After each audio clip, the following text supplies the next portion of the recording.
नमस्कार दोस्तों, मध्य प्रदेश का इलेक्शन आज रिजल्ट आ चुके हैं और मैं खड़ा हूँ अभी सीपरी जिला में। और सीपरी जिला में भाजपा की 4 सीट क्लियर होती दिख रही हैं, 1 सीट कांग्रेस के खाते में जा रहा है। आइए जनता से पूछते हैं कि यहाँ पर किसकी कितनी सीटें निकली हैं। चलिए हम भाई साहब से पूछते हैं। भाई साहब आपका नाम? मेरा नाम सौरभ धाकड़ है, पौड़ी विधानसभा से। पौड़ी विधानसभा में किसकी सीट निकल रही? हमारे में निकल रही है कैलाश कुशवाहा जी की, कांग्रेस से।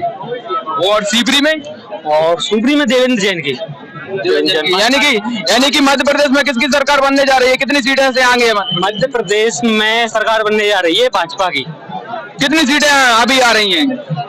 इसमें आ रही है शायद 100-150 से लगभग आ रही है, 100-150 के करीब। और सीपरी में कितनी सीटें निकल रही हैं? सुपरी में देखते हैं कितनी निकलती हैं, अभी स्पष्ट थोड़ी हुआ है। अच्छा, अभी स्पष्ट नहीं हुआ है। चलिए हम और लोगों से पूछते हैं। भाई साहब आपका नाम?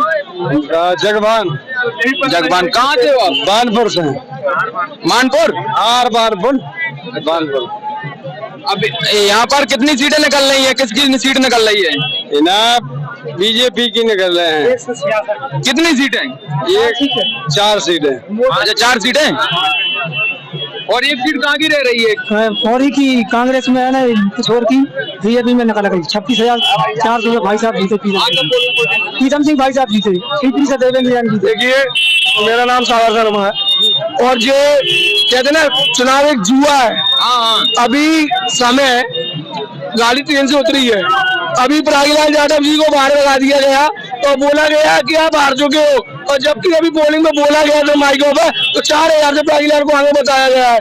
जबकि पौड़ी से हमारी सरकार बन चुकी है, एक तरीके से 80,000 वोटों से हमारे तो क्या नाम है कैलाश कुशवाहा जी निकल चुके हैं। इधर से हमें बताया जा रहा है कि ये तो आप निर्देशित किया जा रहा है कि आप वहां से हार चुके हो, जबकि अभी वहाँ वोटिंग हो रही है पोलिंगों में से और हमको कहा जा रहा है कि वो हार गए हैं। अच्छा, आपको बोला जा रहा है कि हार गए हो आप? हाँ, तो जबकि तो अभी वोटिंग चल रही है। उसके बाद हम 4000 वोटों से अभी फिर वापस बढ़े हैं। उसके बाद हमको तो भगा दिया जा रहा है कि निकलो बाहर निकलो। इसका क्या महत्व निकलता है? महत्व तो कुछ पता नहीं है। देखिए, सरकार की हार जीत चलती रहती है, लेकिन हमने हमारी पौड़ी से हमारे कैलाश कुशवाहा जी के लिए विशेष काम किया और हमने दिखाई भी दमदारी और हमने उनकी सीट भी निकाल दी है।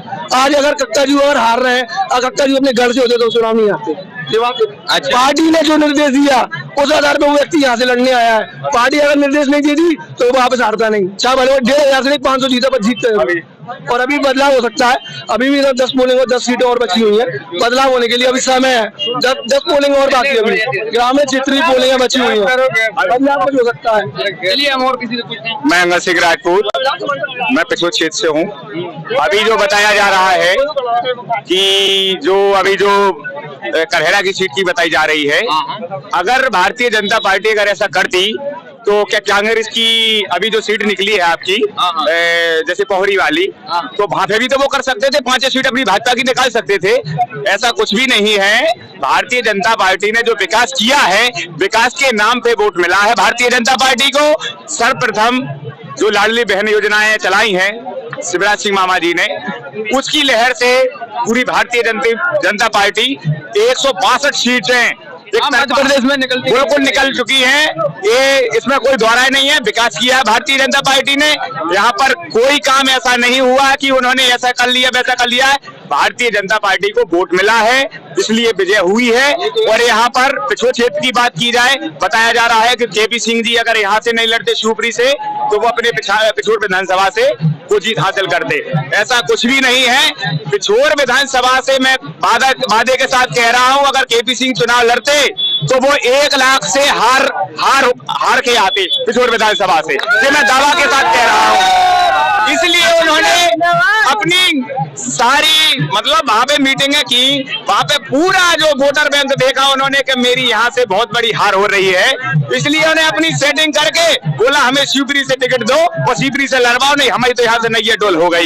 लेकिन उनको ऐसा कोई पता नहीं था कि वहां पे भी प्रीतम भैया की जो जैन साहब जी लड़े हैं, उन्होंने 52,000 से हार दिलाई है। तो ये भी प्रीतम भैया का कमाल है और जैन साहब जी का कमाल है। यहाँ पर कोई केपी सिंह का कोई रोल नहीं चल पाया है। भारतीय जनता पार्टी ने पूर्ण बहुमत के साथ सरकार बनाई है अपनी। यहाँ पर भारतीय जनता पार्टी की विजय होगी और 162 सीटों पर विजय होगी। बताया जा रहा था कि यहाँ पर कांग्रेस की सरकार बनेगी। कांग्रेस की सरकार ऐसी नहीं बनती, झूठी बातों से नहीं बनती। और मैंने सुना है कमलनाथ जी भी पीछे चल रहे हैं अभी। कमलनाथ जी क्या, वो तो पूरे, जब बताइए आप कमलनाथ जी बैठेंगे क्या? कमलनाथ जी खुद हार रहे हैं अपने घर से, वो मुख्यमंत्री बैठेंगे क्या? आप बताइए मुझे। यहाँ पे आप जैन साहब जी को बता रहे थे कि टक्कर लेंगे, वो केपी सिंह का जो जहां से लड़ लेंगे, वो पूरी सीटें जिता के देंगे। वो खुद 52,000 से हारे बैठे पे पहले में निकल गए होंगे कि साहब हम क्या करें। और बीजेपी जिंदाबाद रहेगी जब तक मोदी जी जिंदाबाद रहेंगे, जब तक शिवराज सिंह मामा रहेंगे, भारतीय जनता पार्टी की सरकार बनेगी, नरेंद्र मोदी जी की सरकार बनेगी और रामराज आ गया है। अब तो ये कांग्रेस बात तो छोड़ो मेरे भाइयों, बता रहे बोलो। और प्रीतम भैया तो मंत्री बनने ही है भाई साहब। और लाडली बहनों का क्या है? लाडली बहनों ने कितना सहयोग मिला है? बहन ना है, ये बताया जा रहा है 162 सीटें बता रहे हैं, तो मैं पूर्ण बहुमत की सरकार बता रहा हूं कि लाडली बहन की 100 सीटें लाडली बहन की निकली गई है। अच्छा, ये 100 सीटें लाडली बहनों की निकली, बहन की पूर्ण बहुमत से वोटिंग की है। उन्होंने किसी भी तरीके से उनको दबाव दिया, लेकिन उनको तो कमल का फूल दिख रहा था। जिन्होंने काम किया, पैसा डाला, सब चीज से भारतीय जनता पार्टी ने संतुष्ट रखा जनता को, इसलिए भारतीय जनता पार्टी को वोटिंग किया। ऐसा कांग्रेस ने कोई भी काम नहीं किया जिससे आदमी वोट देता। और मैं बताऊं आपको, कांग्रेस की सरकार ऐसे नहीं आती कि जैसे वैसे चमचे हो गए। उन्होंने कहा नहीं, कांग्रेस की सरकार बनेगी, कांग्रेस के विधायक बनेंगे। कांग्रेस ने किया क्या है? जितने उनके चमचे थे उनको ही उठाया है। मुझे बताइए आप, और भी किसी समाज के भी तो हैं, हर समाज है, किसी को उठाया है? किसी के दम पर चले, किसी के दारू चली। ये गलत काम किया पूरा कांग्रेस सरकार ने। भारतीय जनता पार्टी कभी गलत काम नहीं करवाती है, सब समाज का विकास करती है। ये भारतीय जनता पार्टी की वो है, चाहे भारतीय जनता पार्टी रहे, किसी के साथ गलत अन्याय नहीं करती है। भारतीय जनता पार्टी की ये विशेषताएं हैं। चलिए देखिए, राम दादा जी से पूछते हैं। दादा जी कहाँ से हो? हम सीपी जिले के, सीपरी जिले से। यहाँ किसकी पूर्ण बहुमत से वजह होती दिख रही है? देवन पट्टे वाले की। देवन पट्टे वालों की? हाँ जी। कितने वोटों से? हम 25-30 से। 25-30 वोटों से? हाँ जी। चलिए हम और किसी से पूछते हैं।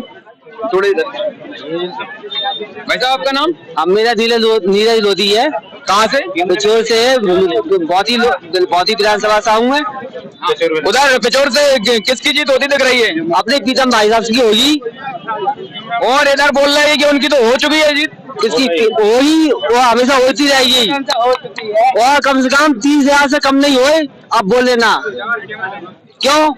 हमको ना किसी दारू से मतलब है, ना किसी बच्चा से खदान से मतलब है। गरीबों की रक्षा करना अपन को। हमारे भाई साहब ये कहते हैं किसी गलत नहीं करना है, हमेशा गरीबों की रक्षा करना है। केपी ने हमेशा जो गरीब है उसको गरीबी रहने दिया है और अमीरों को अमीर बना दिया है। देखिए, मध्य प्रदेश बीजेपी की सरकार बनती दिख रही है और इधर बारिश भी होने लगी है। चलिए हम और किसी से पूछते हैं। भाई साहब, आपका नाम? भरतलाल लोधी है, शिवपुरी विधानसभा से, खोर सेक्टर से। अच्छा, तो यहाँ पर जीत हो चुकी है पूर्ण? यहाँ पे जो प्रीतम भैया की मेहनत थी, सब लोगों की, प्रीतम भैया के गढ़ से जो यहाँ पे आए हैं,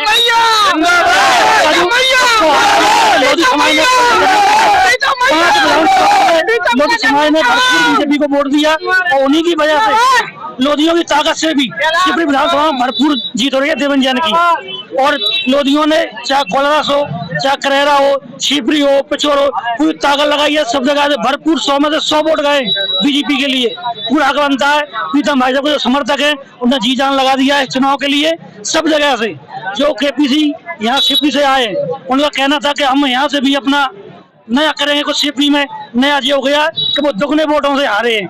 हारना उन्हें था, उससे यहाँ से भी उनकी नाक कट गई, कहीं के नहीं बचे। अब वो पिछोर से भी गए, शिवपुरी से भी गए, दोनों जगह से हार चुके हैं। हार चुके। और अब मध्य प्रदेश में जो कि सीएम चेहरा कौन है, आप बताओ? अभी जो है वो है पटेल। सरकार किसको नहीं, सरकार वो हमारा सीएम रहेगा। और हमारे सीएम प्रीतम भाई साहब है। प्रीतम लोधी हमेशा रहेगा और रहेगा और रहेगा। प्रीतम लोधी है तो रहेगा, प्रीतम सीएम भी है। और बंद कर दो सब कुछ।